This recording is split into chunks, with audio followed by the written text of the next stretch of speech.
지난 주일에 예수님이 이제 제자들을 남겨두시고 떠나시기 전에 제자들에게 마지막 당부의 말씀을 하신 게 요한복음 14장에서 16장까지의 말씀이라고 했습니다. 지난 주에는 두 가지를 나눴죠. 예수님이 제자들에게 내가 이제 떠날 텐데 너에게 당부를 한다. 첫째, 너희가 세상에서 환난 당한다. 너희가 감당할 수 없는 고난이 찾아올 때도 있을 거고 말 못할 슬픔도 찾아올 거고 문제가 발생할 때도 있을 거다. 너희만 절대 면제된다고 생각하지 말아라.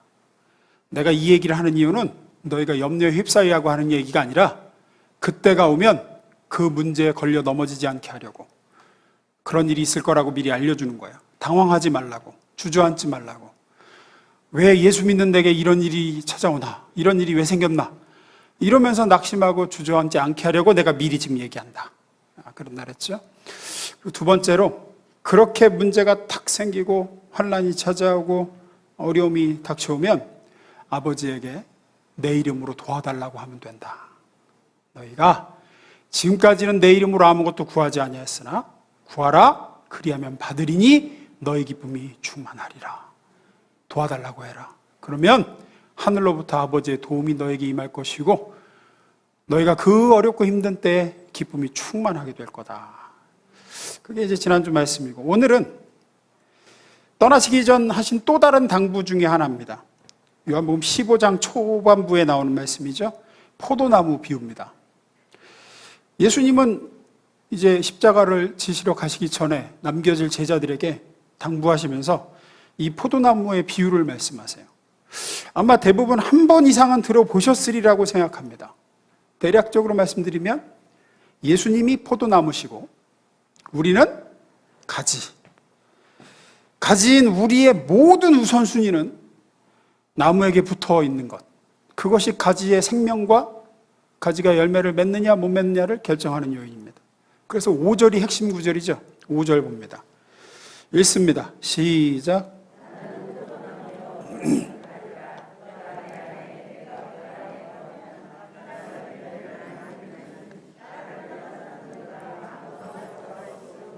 네, 이게 핵심 구절입니다.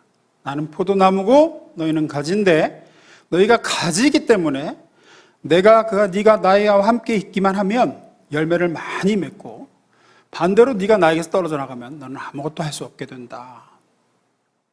따라서 어떤 일이 일어나든 어떤 상황에 부닥치든 이 사실을 잊지 말아라. 너희가 가지라는 사실. 너희는 나무가 아니야. 너희는 가지야. 가지는 혼자서 힘을 얻을 수가 없습니다. 가지는 혼자서 평안을 얻을 수가 없어요. 가지는 사랑도 성장도 변화도 스스로 할 수가 있는 게 아무것도 없어요. 무조건 나무로부터의 공급과 진액을 받아서 다 할 수 있습니다. 힘도 평안도 사랑도 변화됨도 주는 것은 나무이신 예수님이시며, 가진 우리가 할 일은 그 주시는 예수님께 붙어 있어 함께 하는 겁니다. 우리는 스스로 그 어떤 것도 만들어낼 수 없습니다. 아시겠지만. 세 가지로 좀 나눠서 생각해 보겠습니다. 첫 번째, 읽습니다. 시작. 본문 1절에 나오죠? 나는 참 포도나무요, 내 아버지는 농부라. 예수님이 자신을 참 포도나무라고 하십니다. 포도나무라는 표현을 성경에서 찾아보면 구약에서는 이스라엘을 지칭하는 데 사용됐습니다. 구약시대에는 이스라엘이 포도나무였어요. 구약성경에 여러 번 나옵니다. 시편 80편 8절. 주님께서 한 포도나무를 애굽에서 가져다가 민족들을 쫓아내시고 그것을 심으셨나이다. 그래요. 애굽에서 포도나무 하나를 가져다가 가나안 땅에 있는 민족들을 쫓아내시고 가나안 땅에 심으셨대요. 이 포도나무는 누구를 얘기하는 거라고요? 이스라엘을 얘기하는 거예요. 이사야서 5장 2절에도 또 얘기합니다. 이사야서 5장 7절 읽습니다. 시작.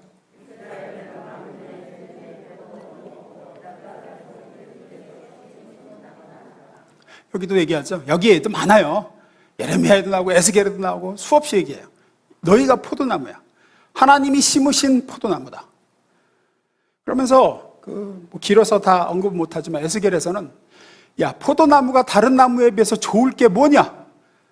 그런 얘기가 나와요. 목재로 쓸 수가 있느냐? 나무가 뭐 곶기를 하냐?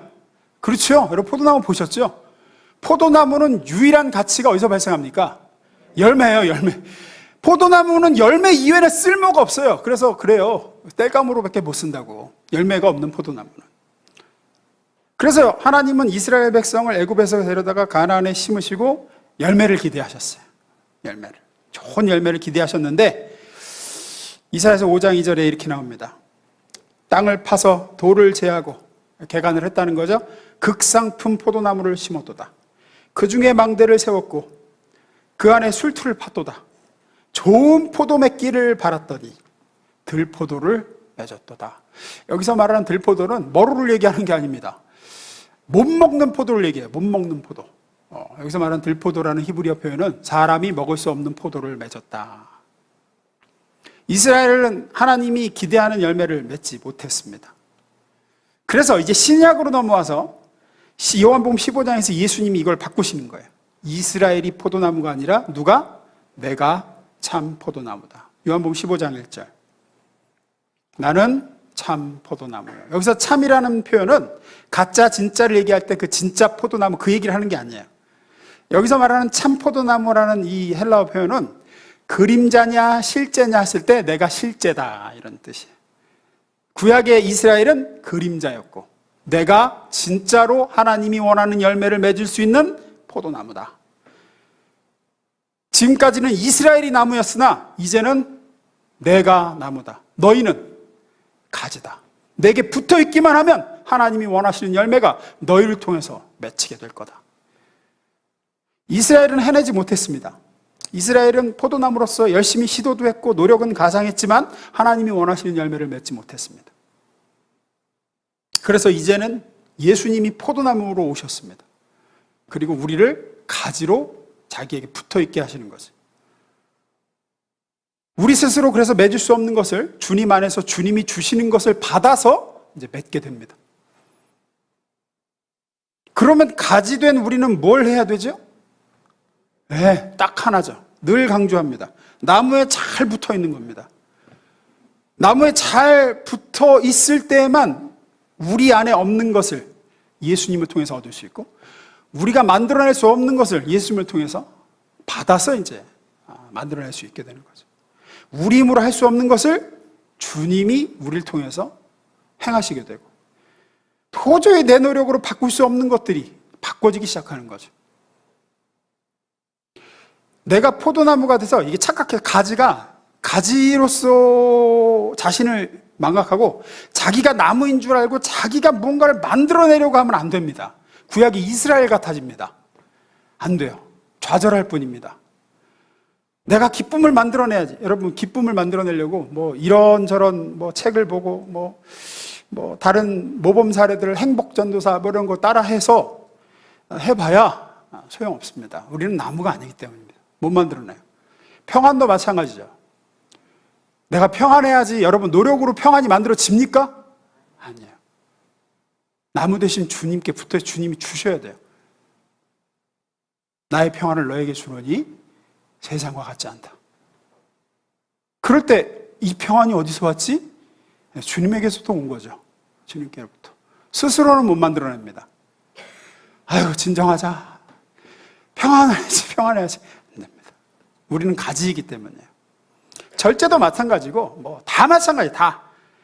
사랑 많은 사람이 되고자 노력을 하고 굳게 마음을 먹으면 어떨까요?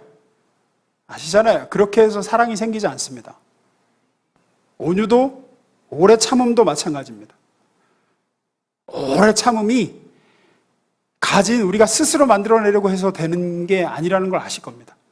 차곡차곡 쌓아놓는 것 뿐이에요. 마지막 한방 때를 위해서. 오래 참음이라는 건 성경이 말하는 오래 참음은 그런 게 아닌데 그냥 차곡차곡 쌓이는 것 뿐이에요. 속에서 응어리로. 그래서 예수님은 우리에게 가지가 되려고 하시죠. 내가 참 포도나무다. 너희는 나에게 붙어있는 가지. 내가 내 기쁨을 너에게 줄 테니 내게 붙어있어 내 기쁨을 누려라. 내가 나의 평안을 너에게 주노니 네 속에 없는 평안을 내가 너에게 준다. 그러니 너는 나와 함께 있어라. 그럼 네가 평안을 누리는 거야. 너에게 없는 사랑을 내가 줄 테니 내 사랑을 받아서 사랑 있는 사람이 되라. 내게 와서 받아. 내게 붙어 있어. 나하고 함께 시간을 보내. 그러면 어떻게 해야 우리가 붙어 있는 가지가 될까요? 어떻게 해야 참 포도나무 대신 주님께 붙어 있어 이런 좋은 평안과 기쁨과 사랑과 온유와 절제와 신실함과 이런 열매들을 맺을 수 있을까? 어떻게 하는 게 붙어 있는 비결인가? 두 번째, 대지에 넘어갑니다. 읽습니다. 시작. 이게 되게 중요해요. 붙어 있으려면 어떻게 해야 돼요? 붙어 있으려면 뭘 해야 돼요? 성경 봐야 됩니다. 기도해야 됩니다. 예배 열심히 드십시오. 뭐 그것도 답이겠지만 근본적인 답은 아닙니다. 근본적인 답은 뭐냐면 내가 가지라는 사실을 절감하면 절감할수록 우리는 가지로서 행동을 하게 돼요. 어떻게? 주님께 붙어있는 게 살 길이구나. 그러니까 이거를 망각하니까 자꾸 자기가 남으로서 뭐를 하려고, 스스로 뭐를 하려고 들어요. 제일 중요한 건 가지임을 아는 거예요. 내가 가지구나. 이거를 깊이 깨닫는 거예요. 내가 가지구나. 나는 주님께로부터 떨어져 나가면 아무것도 아니구나. 나는 진짜 아무것도 할 수 없구나. 이거를 많이 깨닫고 많이 크게 인식하면 인식할수록 우리는 붙어 있으려고 누가 말려도 애를 쓰게 돼요. 왜 안 붙어 있느냐, 주님께? 왜 주님과 시간을 자꾸 안 보내고 이렇게 되느냐? 가지로서의 인식이 아직 부족한 겁니다. 아직 부족해요. 주님 없으면 어떻게 되는지를 아직 제대로 모르는 거예요.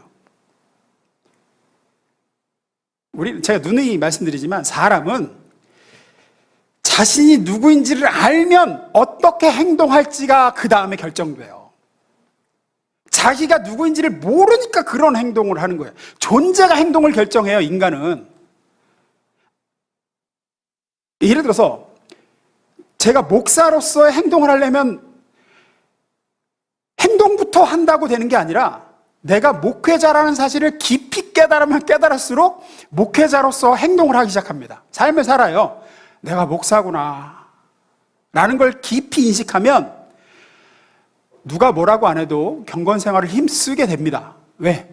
그렇게 안 하면 목회를 할 수가 없다는 걸 알기 때문에 그래요. 약물을 위해 기도하고 말씀을 준비하고 하는 거는 목사라는 인식이 없으면 안 돼요. 그런 행동을 해서 목사가 되는 게 아니라 목사라는 걸 깨달아서 그런 행동을 하는 거죠. 다 마찬가지. 군인으로서 자기 인식이 있으면 군인으로서 행동을 합니다. 군인으로서 인식이 없으니까 군인으로서 행동이 안 나오는 거예요. 아버지도 아버지로서의 인식이 있어야 아버지로서의 행동이 나와요. 아버지로서의 인식이 없으면 자기가 아버지라는 사실을 깊이 인식하지 못하면 아버지로 살 수가 없어요.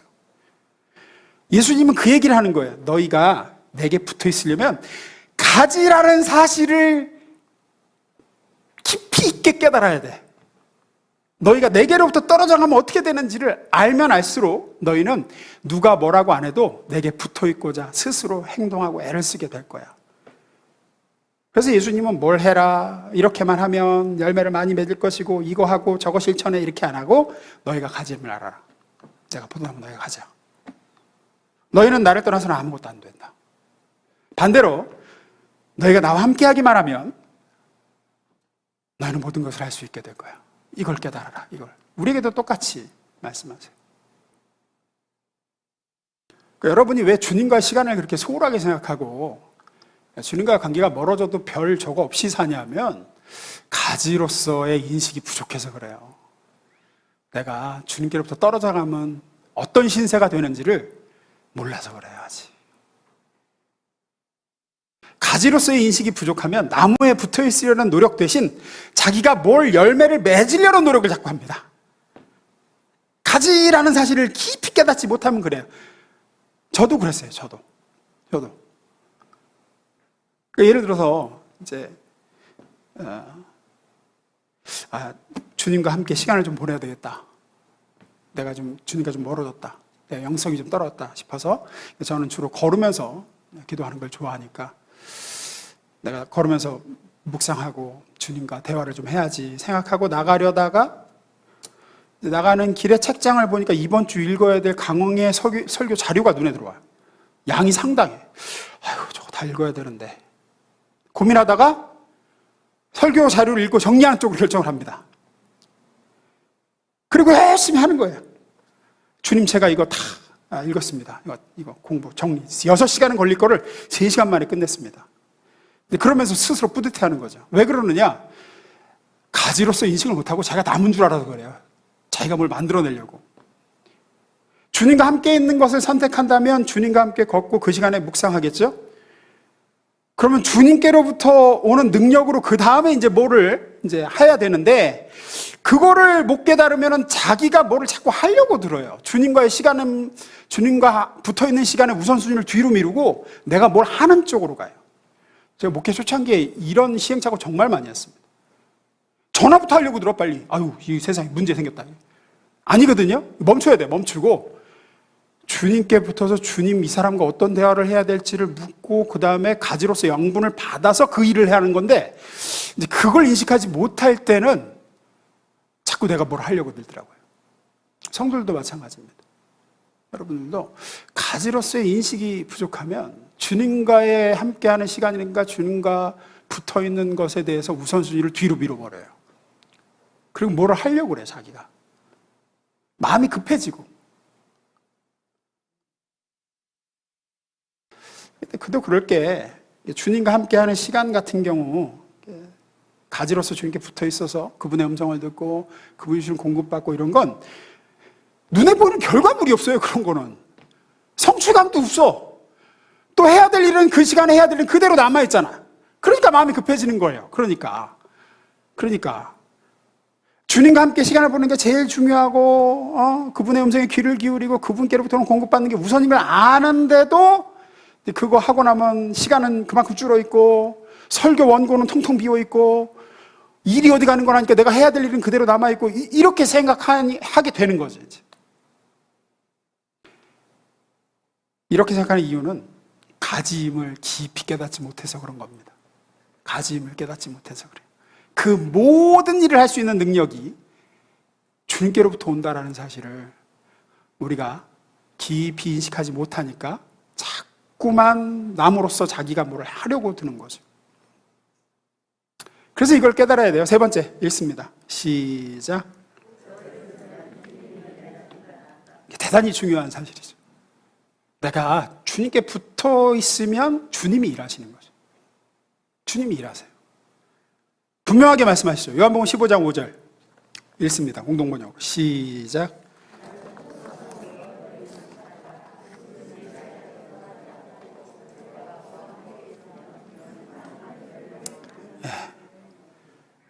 이게 무슨 얘기세요?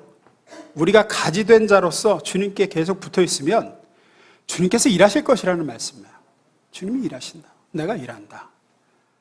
네가 뭘 할 때와는 비교도 안 되는 열매가 맺히게 될 거다. 그러니 가지로서 나와 붙어 있는 것에 우선순위를 두고 살아라. 저는 확실히 일중심적인 사람입니다. 갈수록 더 그렇게 되는 것 같습니다. 그래서 어떤 착각을 하냐면 일을 통해서 주님께 붙어 있는 가지가 된다고 자꾸 착각을 하는 거예요. 내가 이걸 내가 해야 될 일을 잘하면, 설교를 잘하고 뭐 준비를 열심히 하면, 수고했어. 역시 너는 나한테 붙어 있는 가지야. 주님이 이러시는 것 같다는 착각을 하는 거죠. 내가 내 일로 주님을 감동시키면 주님과의 관계는 저절로 얻을 수 있을 거라고 생각하는 거예요. 하지만 이것은 복음도 아니고 성경도 아닙니다. 복음이나 성경은 그 반대를 얘기하죠. 네가 붙어 있어야 일이 이루어지는 거야. 그 일을 이루어서 내게 붙어 있는 게 아니라 내게 붙어 있어야 그 일을 제대로 할 수 있게 되는 거예요. 가정에서 뭐 부모로서 혹은 자녀 문제로 씨름하느라 주님과의 시간을 뒷전으로 미루면 이제 내가 그걸 하는 거죠. 하지만 주님이 나서주세요 하면서 주님과 시간을 보내면 내가 씨름해서 안 되던 것들이 이제 주님이 나서서 일을 하시면서, 이게 주님이 하셨구나, 이렇게 되는 겁니다. 뭐 예를 들어서 일터에서도 이런저런 일로 씨름하고 골 아프고 그러느라고 나무 대신 주님과 함께하는 시간이라든지 붙어있는 건 뒷전으로 미루고 내가 뭐 해보려고 하면 이제 안 됩니다. 근데 그러다가 주님과 시간을 보내고 주님과 함께하고자 애를 쓰고 주님 도와주세요 이렇게 하면 주님이 팔을 딱 걷어붙이시고 나서주시면서, 아니 언제 일이 이렇게 수월하게 해결이 되나, 이렇게 되는 거죠. 신앙생활하는 재미와 기쁨은 이런 데서 느끼는 겁니다. 우리의 성품에 있어서 특히 그렇습니다.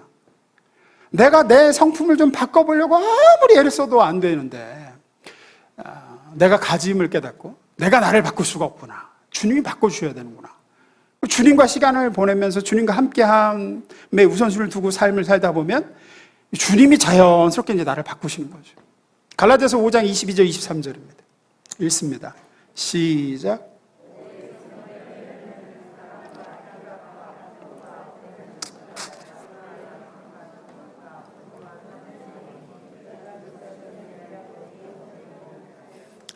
네, 이것이 이제 주님과 함께 하면서 맺혀지는 열매인데, 많은 성도들이 착각하는 게 이런 열매를 맺어서 주님과 좋은 관계를 간직려고 해요. 또 그러는 거라고 생각해요. 내가 지금 주님과 관계가 안 좋은 이유는 이런 사랑과 희락, 이런 게 내 속에 없어서 내가 지금 주님께 붙어있지를 못하는구나, 이렇게 해요. 그래서 내가 열심히 이거를 해서 주님께 붙어있는 가지가 되려고 생각합니다. 절대 아니라는 거죠. 반대예요, 반대. 주님과 함께 시간을 보내면 보낼수록 이런 열매는 자연히 내 속에 없던 것들인데 나타나게 되는 거죠. 기쁨도 생기고 평안이 생기고 절제 못하는 게 절제할 수 있게 되고, 사랑이 내 속에서 생기기 시작하고 성장이 되고 변화도 되고. 성도들은 제가 이렇게 대화를 해보면 정말 많은 분들이 그런 식으로 생각해요. 내가 애를 써서 이런 열매를 맺으면 그러면 이제 주님께 붙어있는 가지가 되겠지. 아니라고요. 그래서 여쭤보면 뭐 나름 애쓰고 있습니다, 뭐 이렇게 얘기하세요. 이런 열매를 맺으려고 애쓰고 있대요, 자기가. 뭐 노력하는 거죠, 뭐. 아니에요. 잘 생각해보세요. 많은 분들이 가지로서가 아니라 나무로서 노력을 하려고 들어요, 자기가. 잘 생각해보시죠. 내가 지금 나무로서 애쓰고 있는 게 아닌가, 지금. 가지는 그런 노력을 하는 존재가 아니에요. 가지는 무조건 나무 대신 예수님께 붙어 있으려는 노력만 하면 돼요. 주님과 교제하고, 주님과 대화하고, 주님과 시간을 보내고, 주님의 음성을 좀 듣고자 애를 쓰고, 주님이 주신 위로를 받고, 주님이 주신 평안을 누리고, 그러면서 자연스럽게 이런 성품의 변화와 열매들이 맺혀지는 거죠. 혹시 스스로 내가 열매 맺으려고 하고 있지는 않나? 그래서 이번 한 주간은 주님과의 관계를 기준으로 내가 주님 생각을 얼마나 했나, 주님과 함께 보내는 시간이 내가 하루 중 얼마나 되나, 여기에 좀 초점을 맞춰보세요. 거기에 평안도, 기쁨도, 사랑도, 능력도, 변화됨도 이제 자연스럽게 맺혀지는 거죠. 누구보다 이 요한복음을 기록한 사도 요한이 그 증거 중에 한 사람입니다. 이 얘기하고 마칠게요. 요한과 요한의 형 야고보는 둘 다 예수님의 제자였죠. 요한복음을 기록한 요한, 그리고 그의 형 야고보는 세베대의 아들들, 이 두 아버지가 세베대죠, 이름이. 이 두 형제는 성격 나쁘기로 유명했습니다. 야고보뿐 아니라 요한도 그랬습니다. 누가 건드리면 가만히 있지 않았고, 조금이라도 기분 나쁜 말이나 행동을 하면 불같이 화를 내며 공격하고 막말도 서슴지 않았습니다. 누가 보면 9장에 보면 그게 잘 나와 있는데, 예수님하고 사마리아, 이 두 형제하고 이제 사마리아 지방을 이렇게 제자들하고 지나가는데, 그 사마리아 동네 사람들이 우리 동네 들어오지 말라고, 못 들어오게 막았어요. 가라고, 절로 가라고. 우리 동네는 못 들어온다고. 그래서 예수님하고 자기들을 이렇게 대접한다고 요한이 격분해서 뭐라고 그러느냐? 한번 볼게요. 누가 보면 9장 54절. 읽습니다. 시작.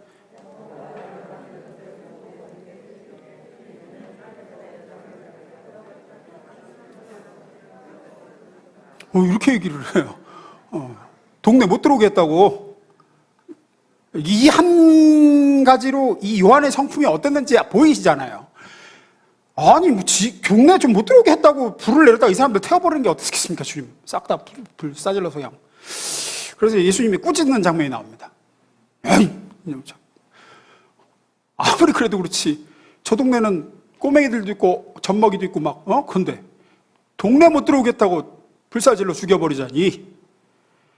이거 하나만으로 얼마나 폭력적이고 쉽게 분노하는 성격인지 알 수 있습니다. 이런 성격 때문에 예수님이 이 두 형제 요한하고 야고보를 보아너게라고 별칭을 불러주셨죠. 우리 성경에는 우레의 아들 이렇게 돼 있어서 듣기에는 뭐 좀 있어 보이지만 우리 아들이라 그러니까 이걸 뉘앙스를 따지면은 무슨 표현이야? 예수님이 지랄 맞은 성격 이런 뜻이에요. 저 두 형제는 니는 참 성격 지랄 맞아. 아주 고약한 성질머리야. 이런 뜻이에요. 보아너게는 그런 뜻입니다. 쉽게 화내고 성미가 급하며 어떻게든 안갚음하고 복수하려는 사람, 그런 뜻이에요. 그런 뜻. 요한은 그런 사람이었습니다. 아마 자기도 알고 있었을 겁니다. 주위에서 성격 좀 고치라는 소리도 들었을 거예요. 노력도 많이 했을 겁니다. 내가 명색 예수님의 제자인데 친절해야지, 절제해야지, 사랑해야지, 오래 참아야지. 근데 그게 쉽게 되나요? 형 야고보도 그런 걸 보면 이게 집안 내력일 가능성이 커요. 요한만 그런 게 아니라 형도 그렇거든. 그러니까 아마 세베대도 그런 것 같아요. 타고난 성정일 가능성이 큽니다. 이게 쉽게 바뀌냐고요, 사람이. 그런데 성경을 보면, 읽어가다 보면 요한은 예수님과 점점 더 많은 시간을 함께 했습니다. 나중에 보면 예수님의 곁을 떠나지 않는 정도가 아니라 아예 예수님의 품에 기대어 있는 제자가 항상 요한이에요. 요한복음에 보면 12제자 중 늘 예수님의 품에 기대어 누운 제자가 예수의 품에 기대어 누웠더니 이렇게 나와요. 그리고 자신을 표현할 때 뭐라고 표현하느냐? 요한이라고 표현하지 않고 요한복음에서 자기 자신을 표현할 때는 예수께서 사랑하시는 제자가 이렇게 얘기합니다. 요한은 예수님과 함께 시간을 보내며 예수님의 사랑을 듬뿍 받았습니다. 12제자 중 유일하게 갈보리 언덕 십자가 아래까지 예수님과 함께 했습니다. 다 도망갔을 때도 요한은 갈보리의 십자가 그늘 아래까지 가서 예수님과 함께 하죠. 그러면서 요한이 변화되기 시작합니다. 요한의 삶에 다른 열매가 맺히기 시작합니다. 사마리아 동네에서 막 꾸짖으셨던 저 지랄맞은 성격들 저거 어디 하늘에서 불을 내서 이 사람들 죽이자 그러느냐 했던 제자에게 예수님이 십자가에서 어떻게 하세요? 육신의 어머니 마리아를 걱정하면서 요한에게 부탁하세요. 요한에게 보소서 아들이니이다. 봐라 네 어머니라. 어머니를 우레의 아들한테 맡기십니다. 왜? 이때 이미 많이 변화됐다는 거예요. 이때 이미 많이 변화되어 있었어요. 그리고 요한의 노년에 쓴 요한 1서, 요한 2서, 요한 3서를 보면 여러분 성경을 읽어보시면 알겠지만 요한은 계속해서 사랑에 대해서 얘기합니다. 몇 군데 한번 봅니다. 요한 1서 4장 7절 8절 사랑하는 자들아 우리가 서로 사랑하자. 사랑은 하나님께 속한 것이니 사랑하는 자마다 하나님으로부터 나서 하나님을 알고 사랑하지 아니하는 자는 하나님을 알지 못하나니 이는 하나님은 사랑이심이라. 이게 같은 사람이라니까요. 요한일서 4장 10절 11절 읽습니다. 시작. 하나님이 우리를 사랑하사 우리 죄를 속하기 위하여 화목 제물로 그 아들을 보내셨습니다. 사랑하는 자들아 하나님이 이같이 우리를 사랑하셨은즉 우리도 서로 사랑하는 것이 마땅하도다. 주님 하늘에서 불을 내려다가 이 사람들을 태워버리는 것이 어떻겠습니까? 했던 사람이 쓴 요한 1서죠. 그런 타고난 성격 때문에 분노하고 부정적인 마음에 독한 말을 쏟아내던 사람이었지만 가지로 살기 시작하면서 포도나무 대신 예수님께 붙어 있어 예수님의 사랑을 받고 예수님의 공급을 받고 예수님과 함께 시간을 많이 보내기 시작하면서 화평과 사랑과 온유와 친절과 평안의 열매를 맺게 되기 시작하죠. 사역을 시작할 때는 우레의 아들, 고약한 성격이라 불렸지만 여생의 노년에는 사랑의 사도로 불리게 됩니다. 참 멋진 일이죠. 이 제자 요한이 지금도 우리에게 도전을 하는 거죠. 가지가 되어 예수님과 함께 시간을 보내시오. 당신이 당신 스스로 뭘 하려고 들지 말고 예수님과의 시간을 늘리시오. 남으로부터 공급을 많이 받으시오. 그럼 당신이 할 수 없는 일을 하게 될 겁니다. 당신이 고칠 수 없는 걸 고치게 될 거고 당신이 애써서 안 되는 것들이 되게 되기 시작합니다. 그러니까 우리는 다른 걸 신경 쓰지 말고 지금 내가 나무 대신 예수님과 얼마나 시간을 보내나를 좀 생각을 하세요. 그리고 자꾸 뭘 하려고 들지 말고 일단은 멈추어서 나무 대신 주님과 시간을 보내는데 여러분의 노력을 기울이고 저와 여러분들이 이 요한처럼 주님을 기쁘시게 하는 많은 열매를 맺고 삶의 아름다운 주님이 주시는 성공을 거두는 저와 여러분 될 수 있기를 주의 이름으로 축원합니다. 기도하겠습니다.